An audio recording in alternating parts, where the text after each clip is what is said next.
This year, 17 AD, Emperor Tiberius sends Germanicus away from Rome. A revolt against the Romans breaks out in North Africa, and the despair plaguing the Chinese populace continues, stemming from the massive Yellow River flood in years past. Welcome to the Yearly Histories, where we will highlight the major events that take place in the Common Era, year by year. Last year, we saw Germanicus triumphing twice over Arminius and the Germanic tribesmen, but losing a large number of men and ships to a storm hitting their fleet on the return journey. This year, Germanicus returns to Rome as a conquering hero after 3 successful years raiding and campaigning across the Rhine River in Germania and handing multiple defeats to the Roman enemy Arminius and his army of Germanic tribesmen.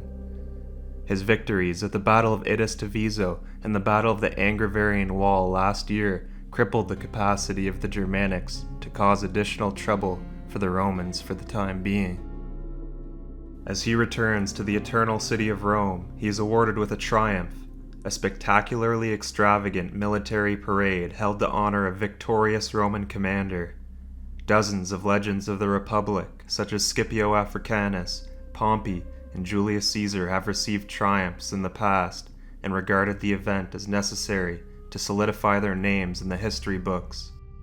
Typically, during these events, you would see the victorious general parading through the streets of Rome in a lavish chariot, adorned in a purple toga and laurel crown, leading soldiers, captives, and spoils of war.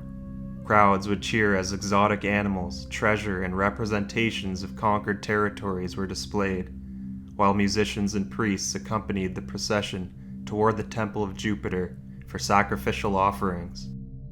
Now, Emperor Tiberius has a decision to make about what to do next with his triumphant nephew and adopted son, Germanicus, who is now at the height of his popularity. Does he allow him to remain in Rome and risk him outshining the less beloved emperor, or send him elsewhere? Tiberius ultimately decides to send him to the east to tour the provinces and begin to make preparations to lead a military campaign against the Parthian Empire, whose king Artabanus II had overthrown the prior king and friend of Rome, Vonones I, in 12 AD after a civil conflict, and ascended the throne himself. Artabanus II's priorities were not aligned with the Roman interests, and Vonones I ended up having to flee to Armenia, where the Romans aided his seizure of the throne there. Tiberius also elects to appoint the former consul, Gnaeus Calpurnius Piso, as governor of Syria in the east, which comes with the command of 4 legions, seemingly confirming his suspected motives of attempting to check the ever-growing popularity of his nephew.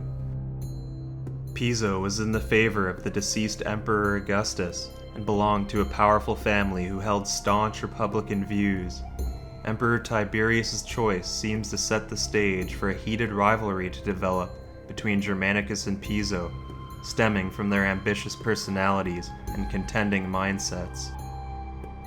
Also in the east, a ruinous earthquake strikes Anatolia, completely destroying the city of Sardis and several other surrounding cities. Tacitus describes it thusly, quote, "That same year, 12 famous cities of Asia fell by an earthquake in the night, so that the destruction was all the more unforeseen and fearful, nor were there the means of escape usual in such a disaster, by rushing out into the open country, for their people were swallowed up by the yawning earth. Vast mountains, it is said, collapsed. What had been level ground seemed to be raised aloft, and fires blazed out amid the ruin. The calamity fell most fatally on the inhabitants of Sardis, and it attracted to them the largest share of sympathy." Unquote. Emperor Tiberius responds to the situation by promising financial aid in the form of 10 million sesterces and other fiscal exemptions. Closer to home, Tiberius puts his biological son, Drusus, in command of the legions in Illyricum. Drusus saw some prior success in the area in 14 AD after the death of Emperor Augustus, when some legions took the opportunity to rebel. As Drusus arrived to deal with the situation, a lunar eclipse took place, scaring the mutinous legions who mostly surrendered. Drusus had the ringleaders executed for their treachery. Trouble is brewing in another part of the empire this year. In North Africa, a recent deserter of the Roman army who is of Berber descent named TACFARINAS begins a revolt. He begins a guerrilla campaign at the head of a coalition of dissatisfied Berber and Musalami tribesmen. He begins by launching an assault on the Limes Tripolitanus, a fortified zone protecting North African cities such as Leptis Magna. His band of marauders meets the locally stationed Roman army. There are mixed reports on whether the rebel or imperial army won this clash, but the event ends in TACFARINAS retreating with his army back into the surrounding deserts to continue his guerrilla campaign at a later date. These developments are troubling, as any disruptions to this area, well known for being one of Rome's main breadbaskets, could disrupt the grain supplies and lead to subsequent civil strife at home in the capital. Rome's borders are also growing in the east this year, as the Roman client king of Cappadocia and loyal ally Archelaus dies. Although he was liked by Augustus, he was an opponent to Tiberius, who felt that the king had snubbed him back when he was in exile on the island of Rhodes before becoming emperor. Archelaus has been experiencing financial trouble with his subjects and army, so Tiberius summons him to Rome. Upon arrival, he is accused of plotting against Rome, and the Senate condemns him to death. There, he dies, possibly committing suicide, and his kingdom is subsequently annexed into the Roman Empire's ever-expanding boundaries. The increase in tax revenue will help relieve the troubles in the eastern part of the empire.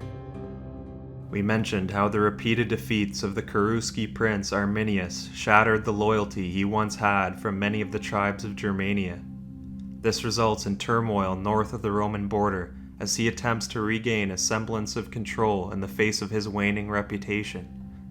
A civil war breaks out in Germania. The king of the Marcomanni tribe, Maroboduus, who has positive relations with Emperor Tiberius and remained neutral during the conflicts between the Romans and other Germanic tribes, faces the recovering army of Arminius himself. The battle is indecisive, but Maroboduus is forced to retreat with his contingent.